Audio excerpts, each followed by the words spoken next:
ya aku udah bukan orang itu gitu loh. Kayak mana mungkin kamu mengharapkan orang dalam 15 tahun dia masih di dalam emotional state yang sama gitu kan. Kalau aku lagi live selalu paling depan, selalu bawa sesuatu yang lucu-lucu, spanduk-spanduk, dan itu kayak ada bagian yang menurutku tuh kayak aduh enak banget gitu. Terus pas aku bisa dapetinnya, aku tuh kayak sampai ketawa-ketawa gitu.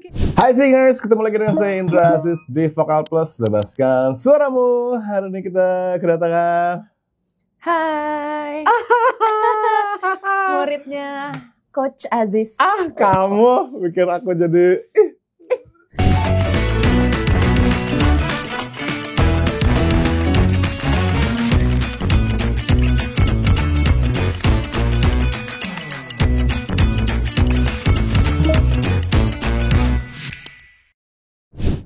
Finally ada Raisa di Indra Aziz Vokal Studio hari ini. Ya, thank you banget ya. Thank you, aku yang udah meluangkan waktu hari ini sini. Yang pasti aku lagi dengerin lagu kamu berulang-ulang, tau gak sih? Kayak ini wow. Kayak semua pervokalan ya, aku sebagai guru vokal tentu aku sangat mengamati dong secara teknis ya gak sih? Dan itu menurut aku amazing sih. Kayak aku bakal jadiin itu bahan kurikulum. Wow.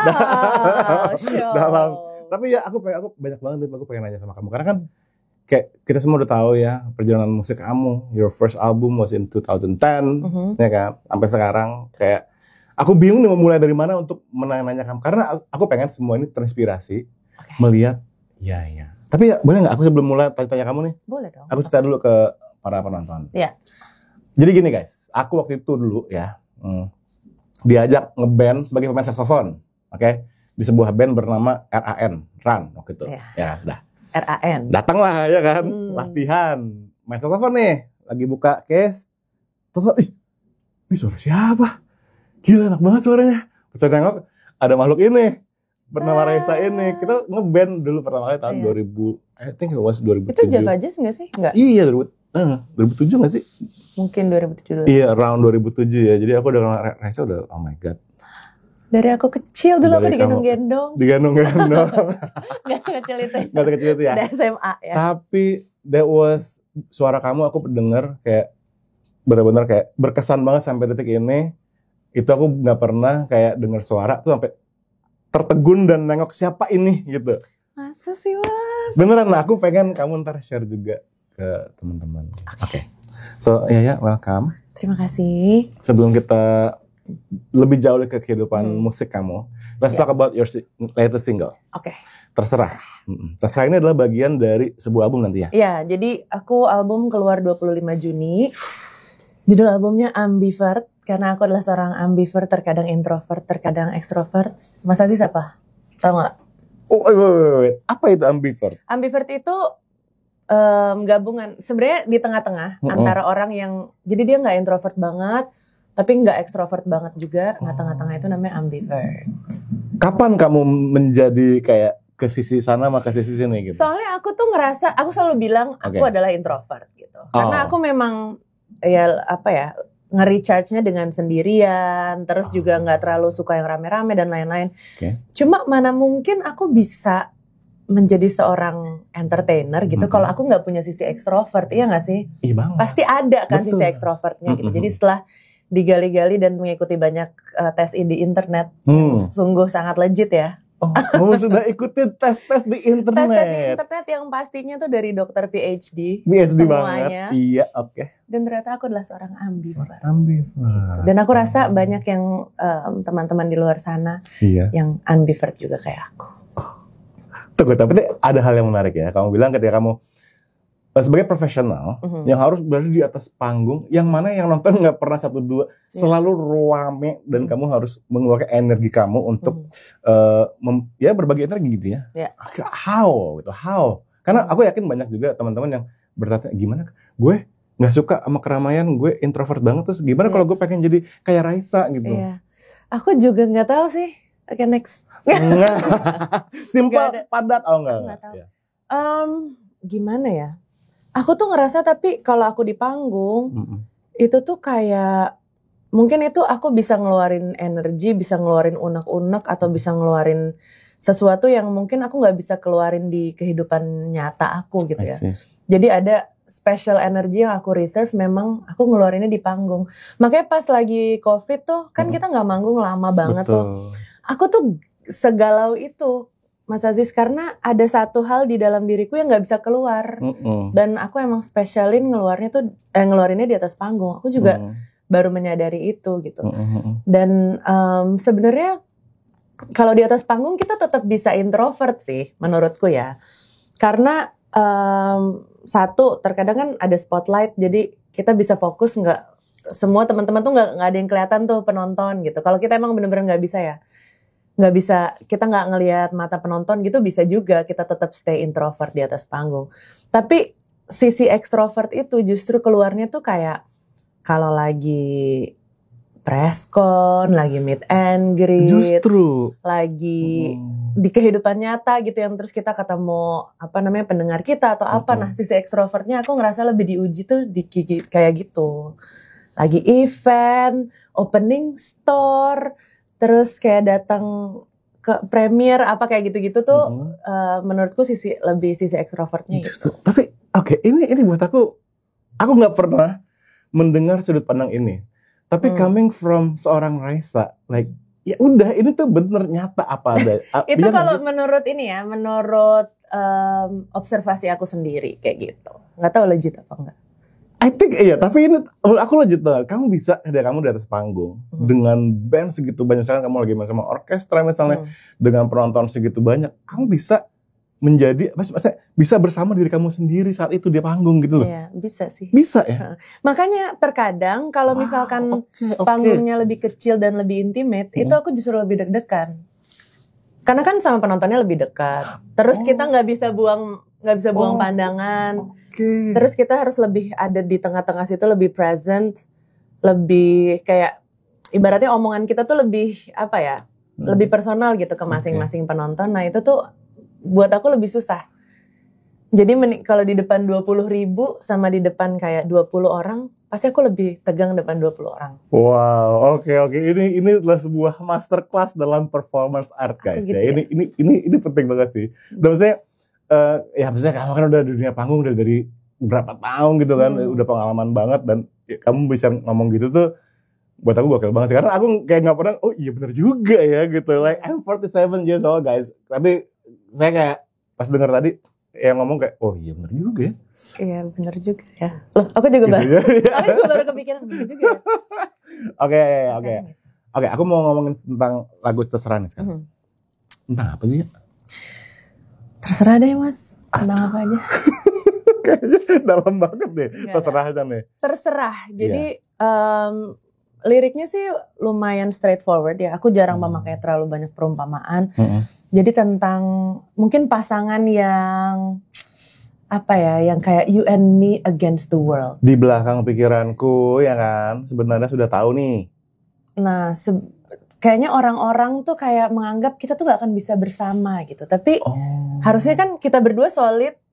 Walaupun orang-orang ngomong apa, yang penting kita setuju bahwa kita bisa selamanya gitu. Tapi di tengah perjalanan ternyata dia mulai percaya apa kata orang. Dan kita jadi ditinggal untuk berjuang sendirian. Ditanya apa-apa, ya udah terserah deh, ntar ke depannya gimana, kita gimana nih. Terserah gitu. Jadi aku merasa kata-kata terserah tuh kayak orang yang udah nyerah gitu. Karena udah malas mikir, udah lo mikir sendiri aja deh, terserah gue sih ikut aja. Terinspirasi dari mana ya? Terinspirasi dari banyak hal sih, kayak dari cerita orang, dari pengalaman pribadi, dari macam-macam. Cuma karena ini kan udah lumayan banyak juga ya, ini aku udah album kelima. Terus dan macam-macam single gitu. Jadi aku kayak harus mulai bisa lebih deep lagi untuk menghadapi sebuah masalah atau sebuah cerita gitu. I see. Karena aku kalau lagi nulis nih, misalnya masuk ke studio, apa ya lagu yang maksudnya sudut pandang apa ya yang aku belum pernah tulis, atau enggak dari satu cerita yang patah hati kan ya gitu-gitu aja ya Mas, ya patah aja gitu. Betul. Tapi sudut pandang apa nih yang kira-kira bisa kita bawa gitu. Iya bener ya, I mean nulis lagu itu bukan sekedar cerita biasa, tapi cerita dari sudut pandangnya si penulisnya sebagai, ya gak sih? Dan juga kayak aku ngerasa emang kita kalau sebagai penulis tuh emang harus punya curiosity yang besar ya. Rasa penasaran tentang human emotion, tentang apa ya, hal-hal kecil yang mikro-mikronya itu loh. Karena sebenarnya kan ya seperti yang aku bilang, patah hati gitu-gitu aja, jatuh cinta gitu-gitu aja. Kayak cuma apa yang bisa bikin bedain adalah ya hal-hal kecilnya itu. Iya, dan itu spesifik terhadap si kamu sebagai penulisnya, kamu juga contribute your point of view ke dalam topik ini gitu kan. Dan si terserah ini point of view kamu nih. Point of view aku. Dari banyak juta-juta orang segala macam ya. Dari semua deh. Nggak mungkin sih kalau kamu nonton video ini belum dengerin sih, kayaknya nggak mungkin sih ya. Mudah-mudahan udah ya. Nah tapi karena kita ini adalah channel vokal ya. Kamu tadi juga soalnya waktu sebelum kita mulai record nih guys, katanya ya proud banget nih sama vocal performance di project yang ini. Banget. Dan aku juga kemarin lihat postingan kamu yang di Hidran, ya nggak sih? Di depan Hidran kan, gitu. Apa yang membuat lagu ini specifically bikin kamu tuh senang sama, kamu merasa cukup puas lagi sama performance vocal performance-nya? Karena aku ngerasa pas nulis dan bikin demonya, aku ngerasa kayak aduh bisa nggak? Aku kan di otak tuh udah punya bayangan, aku pengennya kayak gimana nih lagunya jadinya nanti. Nah aku agak ragu sedikit nih, kayak aku bisa nggak ya deliver seperti yang di dalam otakku gitu. Seorang Raisa ragu bisa nggak ya deliver yang seperti di dalam otakku gitu. Emang di dalam otak kamu ya? ada apa? Maksudnya kenapa? Kayak soalnya kan aku ya lebih sering kayak head voice. Nah aku pengennya di sini tuh chest banget yang benar-benar terbuka. Itu dia. Yang apa namanya kayak gimana ya, pokoknya terbuka dan direct dan kayak benar-benar in your face gitu. Nah aku kan biasanya nggak kayak gitu Mas Aziz. Itu dia. Aku biasanya kan kayak lebih husky, lebih reserve. Kalaupun mau tinggi head voice gitu kan. Nah aku pengennya tuh di sini benar-benar deng gitu. Nah aku bisa nggak ya gitu. Makanya pas pas lagi rekaman tuh ngobrol dulu sama Barsena. Jadi Barsena vocal director aku. Terus ngobrol dulu, sis gue pengennya kayak gini gitu. Lo harus bisa keluarin dari gue gitu. Jadi dia Bapak. Iya. Terus ya udah akhirnya setelah kita exercise dan juga banyak diskusi during rekamannya juga. Akhirnya keluarlah kayak gini. Aku kebayang sih proses rekamannya bareng Barsena dengan lagu ini itu pasti seru banget ya. Seru banget, dan terus aku bener-bener di rekaman ini ada momen euforiknya gitu loh. Gimana? Yang di bagian nanti mungkin kita bisa dengar di bagian pre-chorus yang sebelum ref terakhir. Itu kayak ada bagian yang menurutku tuh kayak aduh enak banget gitu. Terus pas aku bisa dapetinnya, aku tuh kayak sampai ketawa-ketawa gitu, kayak ya Allah gue seneng banget. Oke. Gak pengen selesai rekamannya, pengen bagian ini terus. Oke. Ya udah aku sama Barsena ketawa-ketawa gitu, mungkin dia juga ngerti perasaan aku kali ya, kayak gimana sih Mas, kayak ya aku juga ngerasa alhamdulillah banget ya, udah sering rekaman, sering manggung, tapi masih bisa dapat perasaan itu tuh enak banget. Kayak itu tuh yang dikejar ya gak sih? Ngerti banget sih. Ini guys, buat kamu yang kayak pernah rekaman atau ngebayangin tuh bahwa ada satu momen yang begitu kamu kayak dapet, ini gue suka banget itu. Happy banget gak sih? Gitu. Iya. Dan apalagi tadinya kita gak kebayang bisa dapet, terus ternyata dapet, happy banget. Itu ya guys ya, kenapa saya tuh dari dulu ngelihat seorang sosok Raisa itu tuh bukan penyanyi doang. Dia tuh bukan penyanyi doang. Dia tuh banyak hal. Kalau aku ngelihat seorang Yaya ya, maksudnya kayak kamu tuh seorang yang melihat musik tuh bukan dari sisi kayak nyanyinya doang, tapi banyak sisi gitu loh.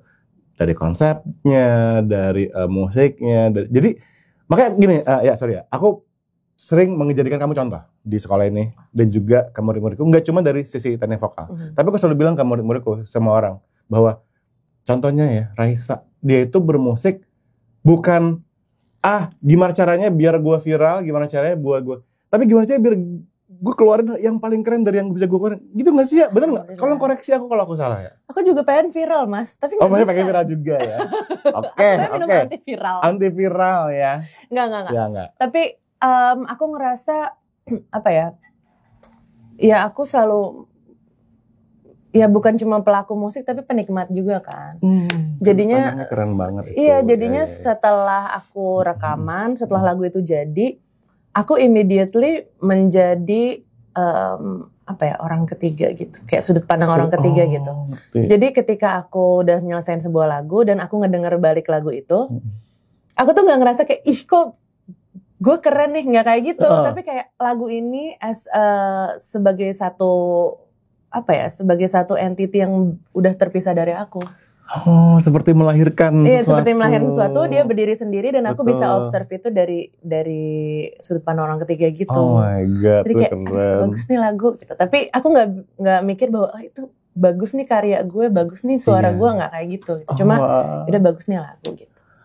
Aku nggak tahu gimana cara ngejelasinnya, mudah-mudahan pada ngerti ya. Iya benar-benar. Tapi itu barusan keren banget, dan itu juga yang bikin ya istilahnya seorang penyanyi mau sampai kapan nggak ada yang bisa menghentikan dia dengan apapun, karena dia berangkatnya dari itu gitu loh, ya nggak sih? Mudah-mudahan. Gitu. Amin. Tapi itu keren banget, dan buat aku, teman-teman yang nonton sih pasti kena banget tuh. Langsung pada semangat kan, langsung pengen nulis lagu juga. Oke ya, proses penulisannya ya. Ini lagu ini kan kamu based on observation kamu, mungkin kamu dengerin banyak curhat orang segala macam, plus sudut pandang kamu. Tapi kamu ada proses stuck nggak sih dalam nulis lagu ini?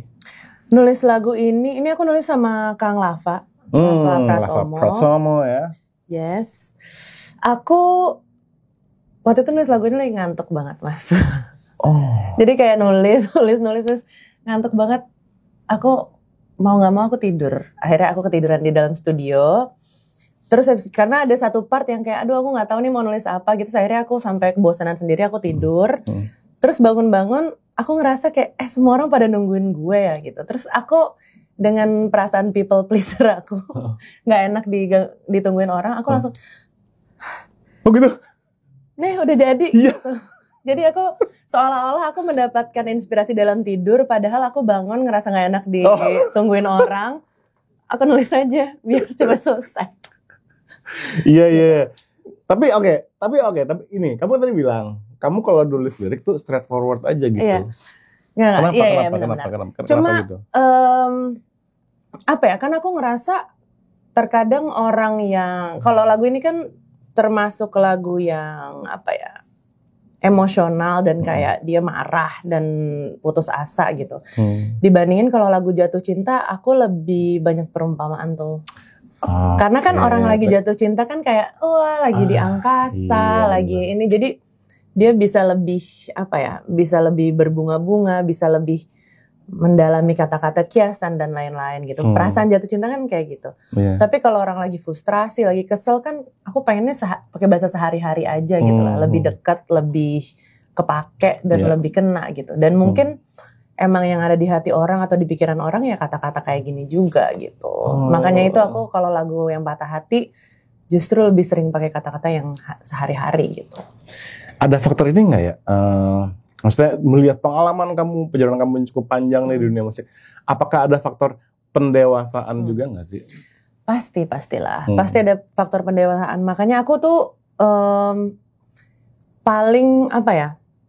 Paling sedih kalau misalkan, nggak sedih juga sih, cuma aku nggak suka kalau baca komen, aduh pengen lagu Raisa yang kayak album pertama lagi, pengen lagu yang kayak gini lagi dong, kayak gini lagi, karena aku ngerasa ya aku udah bukan orang itu gitu loh. Kayak mana mungkin kamu mengharapkan orang dalam 15 tahun dia masih di dalam emotional state yang sama gitu kan. Jadi aku ngerasa ya udah kalau mau denger lagu itu kan ada lagunya gitu, dengerin aja lagu itu gitu. Aku yang sekarang pengalaman hidupku seperti ini ya, tulisanku seperti ini gitu. Itu makanya aku tuh sangat-sangat tertarik ya untuk ngikutin perjalanan seorang seniman gitu. Seorang Raisa juga buat aku semua dari album pertama sampai album yang kelima ini tuh perjalanannya tuh benar-benar apa itu sangat patut untuk diikutin dan seru banget untuk diikutin. Kita bisa lihat termasuk yang tadi kamu bilang juga sebelum kita record, ada hal yang menarik juga bahwa untuk project ini katanya you want it to sound as natural as possible, dengan akustik dan musik banget gitu. Karena apa sih yang bikin kamu memutuskan untuk kayaknya itu approach yang tepat deh buat project kali ini gitu? Sebenarnya di 2 album terakhir tuh si Handmade sama It's Personal kita udah banyak eksplorasi ke apa namanya sound-sound yang lucu-lucu lah ya, elektronik dan lain-lain. Nah, tapi mungkin karena pengaruh aku kerja sama Kang Lava juga kali ya. Jadi kan workshopnya tuh selalu gitar akustik, terus si paling mahir tuh salah satunya ya. Selalu yang lebih organik gitu, dan aku juga paling suka tuh nontonin Tiny Desk. Tiny Desk, aduh iya. Jadi aku kayak ngerasa, toh ini format yang aku suka, terus juga lebih raw, terus lirik lagunya bisa lebih nyampe, dan menurut track record aku juga pendengar aku tuh senang dengerin akustiknya aku. Jadi ya udahlah kita bikin yang lebih banyak akustikan aja gitu. Masih. Itu juga salah satu faktor yang bikin aku tuh pengen banget nungguin banget your next project. Again, ini adalah evolusi seorang Raisa dan Raisa yang seutuhnya gitu loh. Karena ya ini juga yang bikin aku mikir, kamu tuh jujur aja gitu. Yeah. Kayak ya karena aku ngerasa kalau misalkan aku berusaha nih mengulang lagi, aduh ini mungkin lagu aku yang could it be sukses nih, aku bikin lagi yang kayak gitu. Ya nggak bisa gitu ya, lagu itu kan kayak udah punya momennya gitu ya. Jadi aku kayak tetap harus create sesuatu yang baru, tapi aku nggak pernah sih Mas bikin lagu yang gue bikin lagu ini karena lagu yang kayak gini lagi tren, atau lagu yang kayak gini kan lagi pasti viral nih atau apa gitu. Aku nggak pernah duduk di studio dan mikir kayak gitu.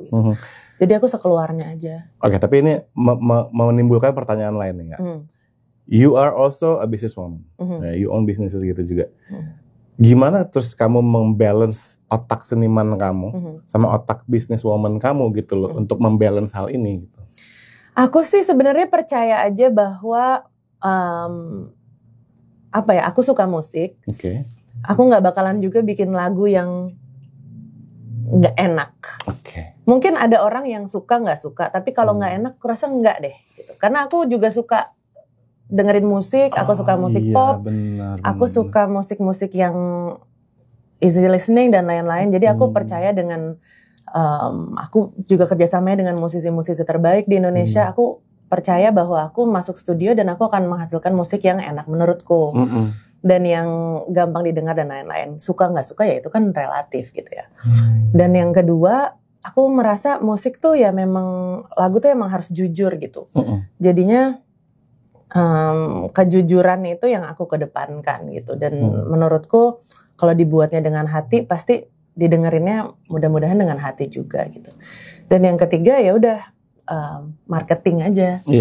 Kira-kira kalau misalkan lagunya seperti ini ya marketingnya gimana ya? Ya udah hope for the best gitu. Cuma pada akhirnya kalau misalkan ternyata orang nggak suka lagunya atau nggak lagunya mungkin nggak sesukses lagu-lagu yang sebelumnya, ya udah move on aja gitu. Yang penting udah karya itu udah ada di dunia ini gitu loh. Bener banget. Itu barusan asik banget, keren banget. Soalnya juga gini kan, kamu adalah ketika kamu ngomong satu keyword juga yang aku tertarik juga, yaitu si marketing tadi ya. Dan cara kamu menjelaskan gimana kamu menyeimbangkan sudut pandang bisnis kamu sama sudut pandang seniman kamu gitu. Dan kamu bicara marketing juga. Kamu adalah salah satu sosok artis yang juga besar dari sosial media. Awalnya banget ya nggak sih? Ya salah satunya, ya dulu kita marketingnya emang di YouTube. YouTube kan, kayak awal banget. Maksudnya, berarti kamu juga sekarang menggunakan aspek itu juga dalam marketing kamu, gitu. Gimana? How kamu melakukan sosial media saat ini? Sebenarnya lumayan ini sih Mas, lumayan tricky gitu, karena kan sosial media selalu berevolusi juga kan. Cuma aku juga masuk di ini nih, di transisi antara fisik ke digital kan. Karena di awal-awal aku masih jualan fisik, terus habis itu di tengah-tengah album handmade semua berubah jadi digital. Jadi dari situ juga sebenarnya ya banyak penyesuaian yang harus aku lakuin gitu. Ya banyak belajar aja, terus juga ngobrol sama yang jauh lebih jago sosial media dibandingin aku dan lain-lain gitu. Tapi pada akhirnya sih tetap trial and error aja sih. Iya. Tapi ada satu hal yang aku suka banget dari gimana kamu menggunakan sosial media kamu. Maksudnya kamu Raisa gitu. Tapi kamu kayak tetap sama anak-anak bikin konten akapela di kamar mandi gitu. Iya. Itu konten favorit aku. Justru itu. Karena menurutku itu ya emang udah kita lakuin lama dan ya udah itu kita asik-asikan kita bareng-bareng aja. Iya, artinya tuh kamu nggak berubah, ngerti gak sih? Harus berubah kali ya. Nggak, tapi aku Aku banyak belajar sih soal sosial media karena ya aku kan biasanya ya aku nggak terlalu jago ngonten lah ya gitu dan juga nggak jago, malas lagi. Jadi gimana sih lo gitu? Anak sosmed aku udah pada kayak emang nih. Oh iya. Tapi aku juga mulai belajar gitu apa yang orang suka, apa ekspektasi orang terhadap aku, apa yang mereka suka. Maksudnya mereka tuh pengen ngeliat apa sih, pengen dengar apa sih gitu. Dan kalau bisa aku pengen selalu ngasih konten-konten musik, cuma at the same time ngasih sedikit-sedikit kehidupan pribadi juga, kayak backstage, terus juga ya kayak gitu, kayak seru-seruan sama anak-anak band dan lain-lain. Kayaknya itu juga lumayan menarik buat orang. Iya, itu tapi ini juga ya pelajaran yang menarik juga buat kalian yang nonton. Kalau kalian juga lihat sosial medianya ya gitu. Ya, she's just being herself gitu nggak sih? Maksudnya walaupun kamu tetap, maksudnya aku nggak tahu ya, cuma mungkin ada orang-orang, ada tim yang ngejagain juga kayak, ya lu jangan posting kayak gini, ada nggak sih? Enggak, lebih kayak, Kak ya posting dong. Oh justru posting dong gitu ya? Ya posting dong Kak. Kadang-kadang aku misalnya nggak posting apa-apa gitu kayak di chat gitu, Kak selfie kayak apa kayak. Kak bisa selfie nggak hari ini? Iya. Oh gitu ya, ntar ya aku mandi dulu. Iya. Aku mandi dulu ya gitu. Tapi itu dia, karena tuh kamu tetap jadi diri sendiri aja walaupun kamu adalah Raisa gitu. Tapi itu tantangan sekarang justru Mas. Kayak kalau zaman aku masih baru-baru itu, aku ngerasa kita itu harus menjadi seorang musisi yang bisa ngonten. Kalau sekarang itu mungkin adalah seorang content creator yang bisa musik. Coba diperjelas lagi. Iya nggak sih, karena musik selalu penting dan akan selalu menjadi nomor satu. Ya. Tapi konten yang di-create sama musik itu sendiri itu pentingnya tuh udah sama gitu. Paham. Dan jujur kesulitan aku sekarang di situ gitu. Karena aku kayak ya udah gue tuh ya anak studioan aja gitu. Kayak studio nerd aja yang pengennya di studio, pengennya nulis lagu, pengennya rekaman, nyanyi udah gitu. Iya. Tapi pada akhirnya tuh apa turunannya nih, lagu lo tuh turunannya apa, bisa dijadiin apa, terus bisa dipakai orang sebagai apa, terus cocoknya tuh untuk suasana apa kayak gitu-gitu. Kita jadi harus mikirin juga gitu. Oke, ini menarik ya guys ya. Dan tadi jawaban tadi tuh again Raisa dari berbagai sisi, termasuk dari sisi marketing. Dan karena gini, aku selalu bilang ke pihak penontonku juga bahwa zaman sekarang jadi penyanyi tuh sudut pandangnya harus 360. Benar. Iya nggak sih? Benar banget. Even you have the whole team bantuin kamu, tapi aku nggak tahu ya, mungkin the way you think adalah ya kamu running a business, kamu ada orang-orang yang bekerja juga gitu loh, ada hasilnya apa ya? Makanya aku bilang penyanyi itu ya harus mikirin the whole thing. Betul. Gitu. What's your advice nih buat penyanyi yang aku nggak tahu sini bener apa salah, cuman banyak kan tuh mereka masih berpola pikir maunya nyanyi dan ditemukan sama orang dan diorbitin sama orang gitu. Nah, kamu juga you own a label juga gitu. You have any advice untuk mereka, gimana mereka mau memulai deh gitu? Kalau menurut aku sih mulai aja dengan pokoknya just don't ever stop creating aja. Iya itu sih. Create terus juga tulis aja. Semua tuh kayak mau jangan takut cringe. Itu terus, kendala terbesar. Iya, jangan takut cringe, jangan takut jelek atau apa segala macam, karena semua adalah proses gitu. Karena semua kan sekarang karena ada sedikit-dikit viral ini segala macam, jadi kelihatannya gampang padahal sebenarnya tetap nggak gampang dan tetap butuh proses gitu. Jadi lakuin aja terus, benar-benar create terus stay curious. Stay curious itu jangan pernah ngerasa gue udah bisa nih, gue udah tahu nih gitu, karena banyak banget hal di luar sana yang bisa kita pelajarin. Terus ya udah, dan tetap harus keluar ke dunia nyata, bergaul, ketemu orang, ngobrol, bikin band, kenalan sama anak-anak musik dan lain-lain. Itu menurutku sangat penting sih gitu. Kayak walaupun kamu mungkin creating konten yang bagus-bagus di dalam duniamu sendiri, tapi kamu tetap harus keluar dan ketemu orang-orang di dunia nyata juga. Itu dia. Networking. Masih dalam topik konten ya kan ya. Tadi kamu sempat mention juga kalau sekarang tuh jadi konten kreator dan musik tuh salah satu elemen si konten itu. Ini tuh kayak menjadi pemikirannya aku agak dilematis gitu loh. Karena kalau kita lihat yang musisi banget, mereka kayak memprotes keadaan sekarang gitu. Masa gue mesti mikirin gini juga, mikirin rekaman juga, mikirin lagu juga, gue mesti mikirin sosial media juga gitu. Sementara the reality is ya begitu, gitu. Kalau dari Mas Aziz sendiri ada advice? Iya, kalau adviceku sih justru kalian mesti memulai dari sisi kontennya dulu. Maksudnya jangan dari awal tuh membatasi diri, gue musik doang. Ini aku kadang banyak ngomong penyanyi ya. Iya. Mungkin kalau pemain gitar beda kali ya. Tapi kalau untuk sebagai penyanyi jangan membatasi diri dari jadi penyanyi doang. And your singing skill is part of you as a brand. Buat aku tuh Raisa is a brand, kayak banyak banget yang Raisa lakuin gitu, nggak cuman she's not just a vocalist kalau kataku. Correct me if I'm wrong ya. Tapi Raisa is a lot of things gitu loh, dan nyanyi dan lagu-lagunya Raisa is part of Raisa as a brand gitu loh. Tapi di situ ada probably ada beauty-nya, ada fashion, ada labelnya, ada banyak gitu loh.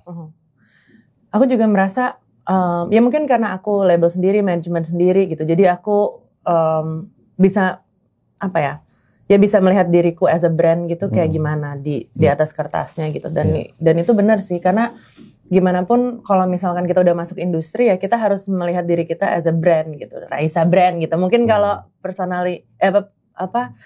kehidupan pribadinya kan ya aja gitu ya. Cuma Raisa itu sebagai brand, image-nya gimana, terus konten yang diharapkan orang gimana, terus ya kayak gitu-gitu tuh emang mikirnya beda sih. Tuh kaget kan kalian kan? Tapi ya itu memang pada akhirnya ketika kamu udah, misalkan kamu udah nyanyi, terus kamu udah ada manajemen dan segala macam, banyak orang yang bantuin mikir itu gitu. Cuma ya itu suatu hal yang harus dipikirin juga sih kalau di dalam industri. Aku jadi penasaran deh ya. Ada gak sih momen yang bisa dianggap terendah in your music career gitu? Apa ya? Sebenarnya kalau kayak period gitu, aku ngerasa nggak terlalu ada ya. Cuma ada sih kayak misalkan lagu yang aku percaya banget nih. Terus pas keluar ternyata orang-orang nggak suka gitu, kayak ada. Took it personally gitu, kayak ngerti. kok bisa sih orang, padahal ini gue udah sepenuh hati jiwa banget, bagus loh ini segala macam. Gitu. Ada, maksudnya kayak momen-momen yang kayak baper sama diri sendiri, atau enggak kayak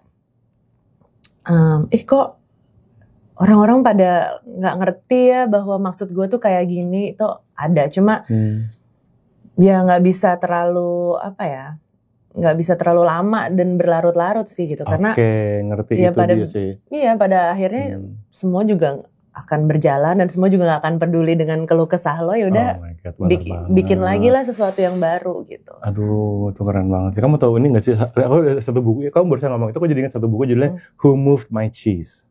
Oh ya, gak tahu. Jadi tadi ini kok jadi agak nyambung, tapi gak apa-apa ya. Jadi basically ada 2 ekor tikus. Mereka suatu hari jalan-jalan cari keju, terus nemu suatu tempat, ini kejunya banyak banget, kayak tiap hari dia berlimpah keju. Suatu hari kejunya habis hilang. Terus yang satu, dia mereka-reka kayak, oh please gue akan nunggu di sini sampai kapanpun sampai kejunya ada lagi. Yang satu enggak, gue bakal terus jalan terus. Walaupun dia nemu keju, walaupun gak sebanyak yang di original, tapi dia nemu terus keju. Sementara yang stay di sini dan gak mau move on, dia nangis doang bisanya gitu. Kayak apa itu keren banget. Maksudnya itu yang menurut aku sebagai musisi, seniman, content creator zaman sekarang mesti pikir kayak kamu sih. Kalau enggak gila men. Iya mas, soalnya tuh aku ngerasa kalau kita nulis lagu dan nyanyi, bermusik dan lain-lain, itu kan pakai hati ya mas. Sebenarnya susah loh untuk nggak baper. Kayak apalagi tentang karya yang kita benar-benar percaya banget, atau enggak kayak oh gila ini pengalaman gue yang ini banget gue tulis sebagai lagu, terus kayak orang-orang nggak suka, ini kayak gitu kan.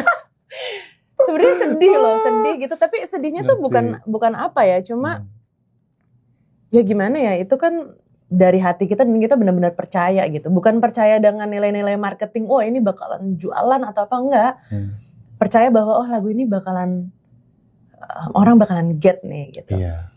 Ya tapi pada akhirnya ya harus ya akan thick skin sendiri sih gitu. Oke. Menurutku bukan ya sama halnya dengan kayak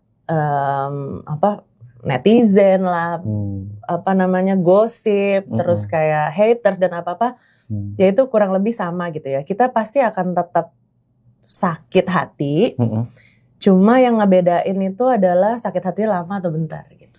Tapi sakitnya tetap sakit. Sakit ya. Karena kan banyak orang bilang, oh dia mah udah ini, udah nggak peduli lah kata orang, misal gitu. Kita ngelihat siapa gitu yang udah artis gede banget gitu, misal, dia pasti dibilanginnya sama netizen pasti udah biasa gitu. Enggak, menurutku tuh pasti sakit hati juga, cuma lama atau bentar gitu. Dan kamu sebentar tipenya. Dan bisa ya bisa move on atau enggak gitu. Terkadang kan ada orang yang ya udah benar-benar gue nggak bisa move on dari satu pengalaman ini gitu. Tapi pada akhirnya kalau misalkan lo bisa move on ya sudah bagus deh. Ya, move on ya. Itu penting ya guys ya, penting banget guys. Ya, gitu. Dari semua lagunya Raisa, yang secara vokal paling teknis susah menurut kamu? Ini. That's interesting. Kita bakal ngebedah sih lagu ini. Asik. Kita bakal ngebedah lagu ini. Oke. Lagu yang menurut kamu nulisnya cukup cukup nggak selancar biasanya atau menantang lah gitu, menantang. Sebenarnya lagu yang aku lupa sih mas, lagu yang nulisnya nggak lancar. Biasanya tuh kalau yang nggak lancar itu justru lagu-lagu yang quote unquote ngarang. Ya semua lagu juga ngarang ya. Cuma maksudnya tuh yang kayak bukan pengalaman pribadi atau bukan sesuatu yang dekat, tapi aku kayak hanya membayangkan nih kalau si cowok gini, si cewek gini, atau enggak ini aku kayak bener-bener create skenario yang baru. Nah itu biasanya yang agak susah tuh, karena aku bener-bener ngarang gitu. Cuma sisa-sisanya sih rata-rata lancar-lancar aja sih. Mungkin lagu yang aku nggak nyangka aku bisa nulis lagu kayak gitu. Nah. Ada di album Handmade judulnya Nyawa dan Harapan.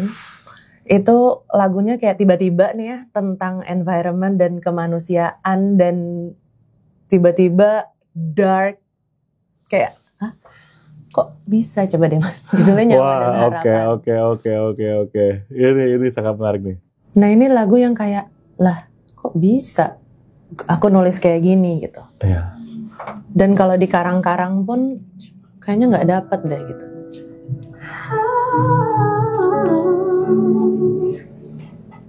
Saat air lebih langkah dari air mata, saat udah harus kau beri, saat bunga-bunga tinggal cerita, akankah akhirnya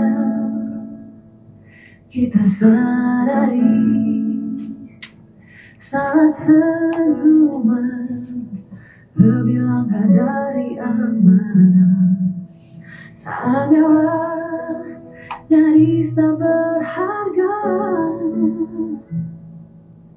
saat dunia merintih padi, akankah akhirnya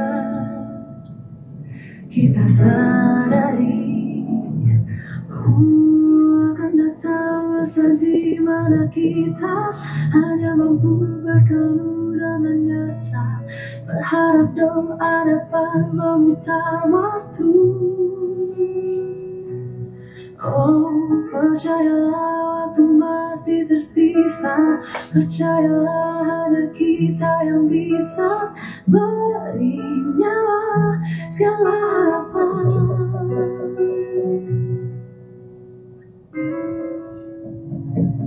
Wow. Iya, ini salah satu lagu yang aku bilang lagu kesambet. Lagu kesambet. Jadi kayaknya kalau nggak emang anugerah gitu ya, dikasih gitu, kayak nggak mungkin aku mikir terus bisa jadi lagu kayak gini. Yeah. Terus pas proses rekamannya juga berkesan karena aku ngajak paduan suara dari sekolahku yang dulu untuk rekaman. Nanti di terakhir ada kayak vokal backing vokal choirnya anak kecil gitu. Nah itu tuh dari SD aku yang dimana aku dulu choir di SD itu kan. Lucu, Jadi aku dan gurunya masih guruku juga. Masih yang sama. Ya jadi kayak ya udah mereka datang, guru aku juga datang, terus kita rekaman lagu ini. Dan aku ngebayangin ya dulu kan aku literally choir di SD itu kan. Jadi aku nganggap ya itu adalah aku, terus diajak rekaman gitu pasti happy kan. Lucu banget. Oke. Ini Mas coba yang terakhirnya. Tapi kamu emang seneng sama perpecahan suara ya? Karena itu kayak sesuatu yang membuat kamu bahagia gak sih? Wah begitu udah kayak bikin chord gitu. Iya. Kaget. Nah ini nih anak-anak ini. Nah aku kebayang tuh kayak kalau aku dulu kecil diajak rekaman sama penyanyi pasti happy. SD mana sih ya? Dian Didaktika. Ada di Cinere. Oh ya ampun Dede. Dan ini kalau live tuh energinya gokil banget.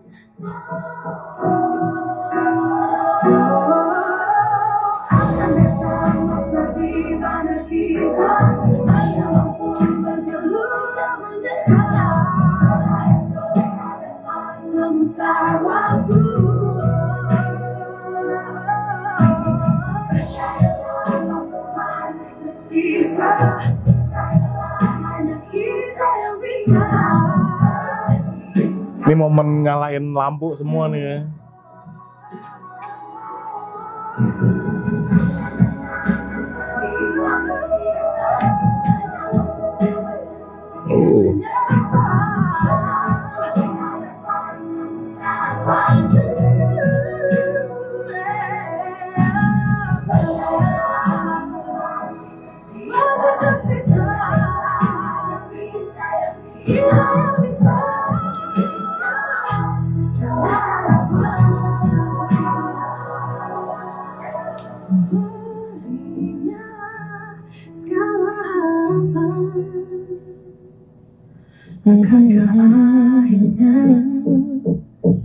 Kita sadari. Dan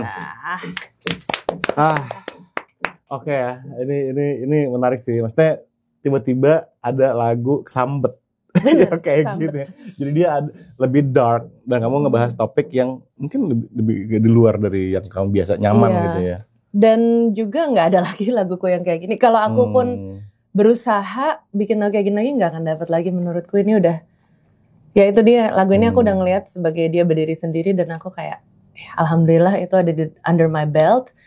Cuma kalaupun lagu ini bukan aku yang nulis pasti aku akan tetap suka sih. Dan untuk pendengar aku yang emang dengerin semua lagu aku dan kalau kita lagi konser ada lagu ini pasti itu momen merinding gitu loh. Iya. Cuma mungkin kalau orang yang dengar lagu aku single-singlenya doang, mungkin nggak nyangka gitu aku punya lagu kayak gini. Cuma di kalangan Yoraisa tuh lagu ini selalu di request kalau lagi konser. Wow, oke. Itulah ini pelajaran yang aku ambil sih. Ya kita jangan takut untuk keluar zona nyamannya nggak sih? Dan kita juga jangan takut untuk melihat mengeluarkan sisi-sisi kita yang lain. Iya nggak sih, setuju nggak sih? Betul. Sebenarnya di lagu ini Mas salah satu kata-kata yang kuncinya berharap doa dapat memutar waktu. Karena aku ngerasa tuh itu kita banget dimana kayak nanti ada bencana ini, ada kebakaran hutan, ada ini segala macam, terus kita berdoa, aduh semoga bencananya selesai atau segala macam, tapi yang nyebabin bencana itu kita sendiri gitu loh. Jadi doa powerful, tapi doa itu tidak bisa memutar waktu gitu loh. Jadi kenapa nggak kita prevent aja? Kenapa harus kejadian dulu baru kita berdoa gitu? Kenapa nggak dari awal aja nggak usah kita lakuin harusnya? Gitu. Iya. Itu yang aku suka dari lagu. Oke, keren banget ya guys ya. Keren banget. Apa tiba-tiba bahasannya jadi environment. Tapi ini itulah yang tadi aku bilang ya. Raisa is a lot of things dan itu bisa kalian dengerin juga di lagu-lagu yang memang dikeluarkan sama kamu gitu loh. Dan ya itu menjadi jujur ya, menjadi seorang musisi dan penyanyi tuh ya jujur gitu loh. Kamu punya hal yang penting buat kamu, obviously ini hal yang penting buat kamu dan kamu menggunakan platform kamu dan ini kamu untuk menyuarakan gitu loh. Nah sekarang ngomong-ngomong soal evolusi seni ya, bagaimana seorang Raisa sebelum dan sesudah menikah, maksudnya secara kreativitas, secara apa tuh, adakah perubahan yang banget atau biasa aja atau malah elevated atau apa nih kalau menurut kamu? Berubah sih pasti ya, maksudnya problem-problem yang dihadapi kan beda-beda lagi gitu, dan juga kita mengenal perasaan cinta itu tuh udah lebih deep lagi gitu kan. Jadi menurutku ya pasti pembahasannya tuh beda lagi, dan juga kita udah di dalam perasaan yang jauh lebih stabil dari pas kita masih pacaran. Wah ini banyak lika-likunya gitu, tapi kalau sekarang stabil, terus juga apalagi abis punya anak, itu tuh a whole different level of love yang kita pahamin gitu. Jadi menurutku juga aku ke artku juga jauh lebih dekat, justru jauh lebih vulnerable gitu. Karena ngerasa udah aman gitu kan. Udah aman, udah nggak lagi deh yang roller coaster itu. Ya udah bisa dikeluarin gitu aja. Aku tuh nanya ini, pertanyaan ini tuh aku nanya ke beberapa tamu-tamuku karena orang tuh banyak banget yang kayak ya kamu tahu kan ya, kayak marriage is scary segala macam, dan banyak yang takut kalau gue nikah gue nggak bisa kreatif lagi, gue nggak bisa nulis lagu lagi, gue nggak bisa menjadi that musician atau that singer that I picture in my head gitu loh. Tapi ternyata enggak ya, nggak terbukti kayak gitu, justru malah kamu merasa lebih secure gitu ya. Aku ngerasa ya pasti ya itu dia sih, stay curious itu. Jadi karena kalau misalkan kita tetap curious, tetap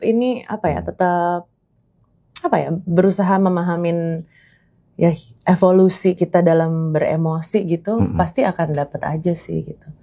Tapi memang ya ada challenge-nya, terutama kalau apalagi kalau buat cewek gitu kan, pasti image dan lain-lain tuh akan lebih ter-affect dibandingin kalau laki-laki gitu. Kalau cewek, oh udah punya anak ini, oh berarti lo udah ibu-ibu ya, lo udah ini segala macam. Tapi sebenarnya sih ya kalau misalkan di dalam musik kita akan tetap ngerasain emosi-emosi yang sama aja gitu. Dan itu harus kita gali terus. Oke, keren banget. Aduh. Seru banget nih ngobrol sama kamu ya. Sekarang ya, aku mau ngomongin hal yang agak-agag kurang penting sebetulnya. Tapi aku yakin banyak yang penasaran juga ya mengenai mikrofon. Kamu tadi bilang kamu pakai mikrofon kamu tuh 11 tahun. Iya, sebelum akhirnya ganti tahun kemarin. Sebelum akhirnya ganti tahun kemarin. Oke. Ini kita tanpa mempromosikan brand tertentu, cuma maksudku kenapa sebuah mikrofon tuh penting buat kamu? Kenapa kok kamu sampai 11 tahun kok nggak ganti gitu? Dan apakah benar harganya 200 juta? Iya, itu orang-orang pada banyak yang kayak heboh banget, mikrofonnya mahal gitu. Emang nggak perlu mahal juga, udah bagus. Iya, maksudnya mic tuh bukan yang kayak flexing gitu loh mas. Bukan yang kayak kita beli luxury tas atau mobil atau apa. Enggak, mikrofon tuh bukan buat flexing, tapi memang satu durability. Terus habis gitu peace of mind kita gitu loh, karena kita tahu kita punya, ya kita punya reliability. Jadi durability, reliability, karena kita tahu mic kita nggak bakal kenapa-napa nih. Dia kuat, dia bisa ngelawan sinyal-sinyal yang tadi kita bicarain. Karena kadang kalau kita di festival gitu kan, ada berapa mikrofon yang wireless di sekitar kita. Ya kita harus tahu bahwa mikrofon kita tuh pasti bakalan nurut gitu sama kita. Dan dan ini kan kalau buat penyanyi, dia kan kayak ujung tombak kita gitu ya. Itu cara kita yang ngeluarin art kita dan cara kita menghibur penonton gitu ya. Jadi kita harus nyari yang terbaik buat kita. Terus secara karakter juga cocok sama suara kita. Jadi kadang-kadang kalau misalkan mic-nya yang ini nih yang dipakai sama dia gitu, gue mau ini juga, tapi kalau nggak cocok ya nggak cocok aja gitu. Karena mikrofon tuh ada karakter-karakternya masing-masing gitu. Ada yang bright, ada yang lebih low dan lain-lain. Jadi tergantung karakter suara kita dan kita pengen kedengeran penonton tuh gimana gitu. Kayak misal kita orangnya kita suaranya bright banget. Ya udah kita cari yang lebih banyak low supaya nggak terlalu cempreng misal. Atau kita kayak suaranya banyak low-nya dan lain-lain, kita cari yang lebih bright biar mungkin kedengarannya lebih ringan kayak gitu-gitu. Jadi kayak banyak pertimbangannya juga. Iya. Itu adalah tips mencari mikrofon dari seorang Raisa. Emang keren banget. Oke, satu pertanyaan sebelum kita ngebedah lagu Terserah ya. Menurut kamu fans tuh penting gak sih? Maksudnya seperti apa sih hubungan kamu sama fans sekarang? Paling penting sih menurutku. Paling penting? Karena ya obviously mereka yang akan mengapresiasi karya kita. Dan juga ya kita dapat energi dari mereka gitu loh. Maksudnya bukan sekedar ya udah kita dapat streams atau apa. Tapi kita mendapatkan energi dari mereka. Dan kayak setiap ngelihat mereka nyanyiin balik lagu kita tuh, ih gila gak sih? Tapi pas bener ya, ini mungkin teman-teman harus benar-benar bayangin. Lagu itu tuh terbuat dari nol kan, nggak ada sama sekali. Tiba-tiba ada di dalam otak kita, menginfeksi otak kita sampai harus keluar. Terus begitu keluar jadi demo, direkam sama musisi beneran, direkam di studio beneran, jadi lagu yang tangible.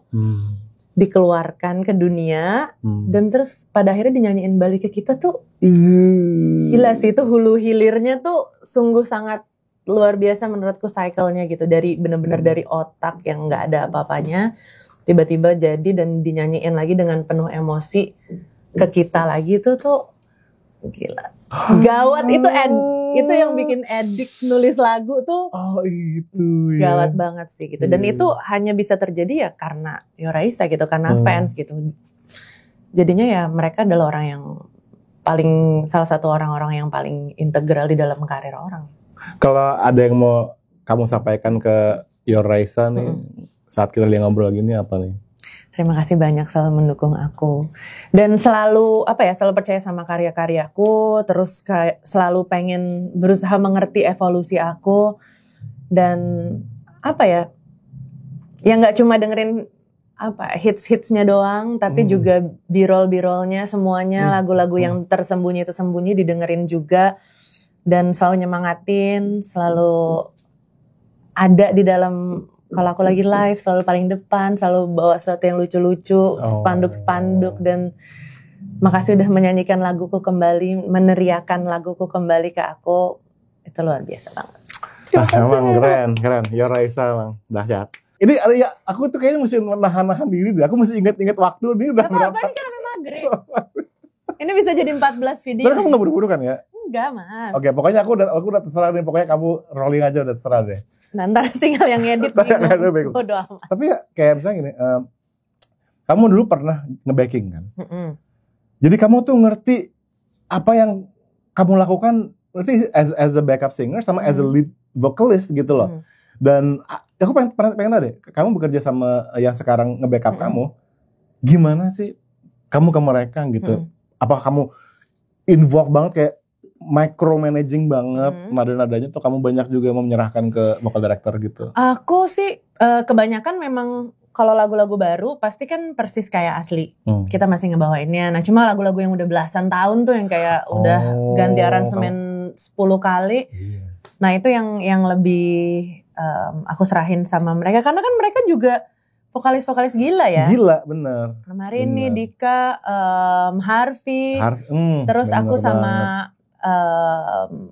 Ekel sama pokoknya Ekel sama Feli tuh ada 2 vokalis yang aku temuin buat konser GBK waktu itu, karena aku membutuhkan 2 orang yang emang powerful dan sangat in your face gitu.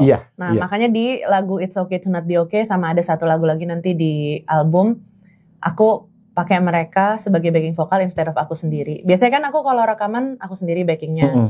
Tapi di lagu-lagu tertentu aku emang butuh yang gitu, yang kayak wah gitu. Nah mereka itu kan emang gimana? Kalau kita meng-hire seorang profesional dan kita berusaha meng-micromanage, ngapain gue nge-hire profesional? Ya nggak sih? Paham. Pakai aja skill mereka. Iya bener. Betul kan? Oke. Ini berarti kamu mendelegasi ya, kamu belajar untuk mendelegasi kamu percaya sama orang-orang yang kamu ajak kerja sama gitu ya? Pasti dong. Aduh. Dan aku juga, ya sebenarnya aku lebih ke, misal ada sesuatu yang udah dibikin tapi aku kurang serak ya pasti aku sampein.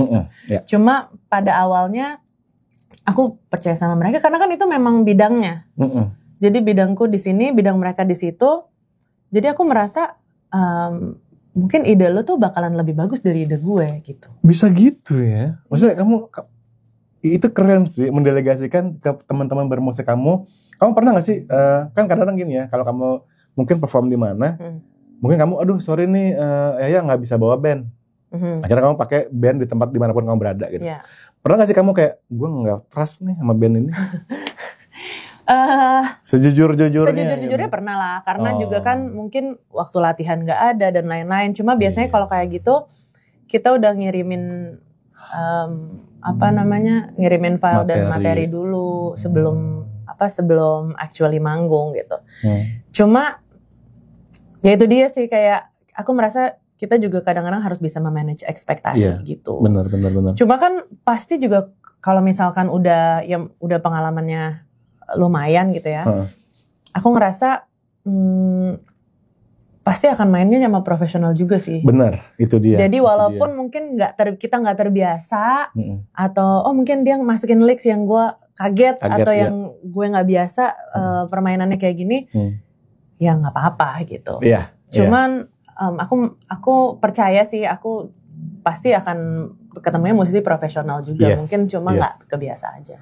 Itu makanya aku tuh senang kamu tuh berpikir sebagai musisi gitu loh. Ngerti gak sih? Kamu tuh band, you're part of the band, bukan kayak, walaupun kamu sosok Raisa, tapi you're part of the team gitu gak sih? Iya, karena aku kan kalau sama bandku ya udah lama banget. Jadi emang udah satu entity dan juga teman-teman band aku juga kebanyakan semuanya udah pernah bikin lagu bareng aku buat di album juga. Iya. Jadi ya udah, lagu-lagu aku adalah lagu-lagu kita semua juga. Ya, pengen tahu deh ya. Ini aku penasaran ya. Ini agak-agak melenceng sedikit sih. Tapi kalau kalau Raisa bukan jadi penyanyi, jadi apa sih ya? Apa ya? Kayaknya interior designer. Bohong. Iya. Hah? Aku nggak pernah tahu kamu. Aku sangat mencintai interior design. Cuma tadi aku mau kuliah interior design, tapi aku nggak menyadari bahwa ternyata ketemu matematika ya. Gagal langsung. Ya, aku jadi penyanyi kenapa? Karena nggak jago matematika. Jangan tanyain aku 1+1 berapa. Nggak, tapi ya aku suka banget interior design. Jadi mungkin aku jadi interior designer atau ya udah aku jadi beautypreneur aja. Iya. Ya, tapi kan kamu sekarang juga seorang entrepreneur. Iya dong. Kamu gimana? Apa seorang musisi dan seorang entrepreneur melihat segala macam sesuatunya tuh yang bisa kamu share ke teman-teman? Apa ya? Sebenarnya menurutku semua tuh yang kita perlu perhatikan adalah demand, ya nggak sih? Demand, wah ini udah percakapan bisnis. Termasuk dari musik juga gitu, kayak demandnya tuh apa gitu, kira-kira lacking sesuatu apa, kita harus menemukan problemnya tuh apa sehingga kita bisa create the solution gitu. Aduh ya, kita tuh udah ngobrol banyak banget. Aku kalau sampai ini ganti baterai 2 kali. Kalau nggak ditahan ya, aku beneran mau menahan kamu gitu loh, menyandera kamu di sini. Apa loh Mas, aku senang padahal ngobrol. Bener, biasanya kan aku kalau bikin konten tuh kontennya kalau nggak mukbang apalah, kagak pernah ngomongin musik. Tapi iya, oke. Oke, berarti ntar aku harus kesini lagi. Loh ya pastilah. Ya. Gimana sih? Kalau album udah keluar sini lagi ya. Lah harus. Oh ya, by the way, bocoran dong ya. Katanya ada 11 lagu, bener? Ada 11 lagu. Itu banyak banget, gila. Happy. Keluarnya tanggal 25 Juni. Terus ada 11 lagu. Dan suasana albumnya tuh organik banget Mas. Jadi akustik. Terus pianonya juga piano asli, upright. Makanya ada yang sempat komen nih, lagu terserah belakangnya ada suara mic jatuh katanya gitu. Padahal itu tuh sebenarnya suara sustain. Oh, sertek gitu. Suara sustain piano karena kita take pakai piano asli. Dan dibiarin gitu kan. Iya, jadi kayak kedengeran organiknya gitu. Keren jadi banget. Back to the roots. Dan ada lagu akustik yang bener-bener kayak tongkrongan kayak gitu. Aku happy banget sih sama variasinya di album ini. Idi. Abis ini aku dengerin Mas Aziz ya. Iya, oke. Kita dengarkan secara rahasia sebelum tanggal 25 Juni ya. Aduh ya. You are so inspiring banget sih ya. Aduh, ini teman-teman yang lagi nontonin sekarang nih pasti senang banget nih ya. Kau akhirnya goyang juga. Iya Mas, jadi kan liriknya kau akhirnya goyah juga. Hah? Oh iya. Terus habis itu aku pas lagi take, bercanda-bercanda kan, kau akhirnya goyang juga, akhirnya aku nggak bisa balik lagi. Iya. Jadi kau akhirnya goyang juga. Oke. Dan itu akan jadi versi berikutnya. Jadi versi berikutnya ya, tapi beneran. Karena kamu tadi cerita di lagu Terserah itu kamu banyak mode-mode baru yang kamu lakukan, termasuk di cara kamu ngelepas chest voice kamu, cara kamu approach head voice kamu yang tadi yang di belakang, sama pendekatan kayak vibra di bagian depannya tuh kamu mau pikirin banget. Itu bikin kita yang mau dengerin lagu Terserah tuh lebih deeper lagi. Selain dari cerita lagunya, tapi juga ke hal yang nerdinya ini lah. Karena kamu tuh vocal nerd dari dulu. Dari kenal kamu juga, kamu vocal nerd. Yes. Oke ya, biasanya di akhir percakapan tuh aku selalu minta tamu-tamuku untuk ngasih semangat nih. Buat teman-teman yang lagi nonton. Gimana sih aku pengen jadi Raisa juga. Aku mulai dari mana gitu loh. Semangat, pokoknya berkarya terus, stay curious, penasaran terus, ngobrol sama banyak orang, cari banyak referensi, dan coba-coba terus, dan jangan takut cringe. Jangan takut cringe itu berat. Jangan takut cringe, nggak apa-apa, karena aku aja sampai udah sekarang masih banyak suka cringe sama diriku sendiri. Kesalahan itu biasa, itu bagian dari proses, dan semangat, kau pasti bisa. Semangat, kau pasti bisa. Ya. Makasih banyak. Thank you so much Mas. Udah meluangkan waktu kamu untuk mampir ke sini loh untuk sharing sama kita tapi ini bukan yang terakhir dong. Enggak dong. Kan ya. Pokoknya begitu album keluar tanggal 25 Juni kalian semua langsung dengerin dan ya kembali ke sini lagi untuk cerita tentang proses albumnya.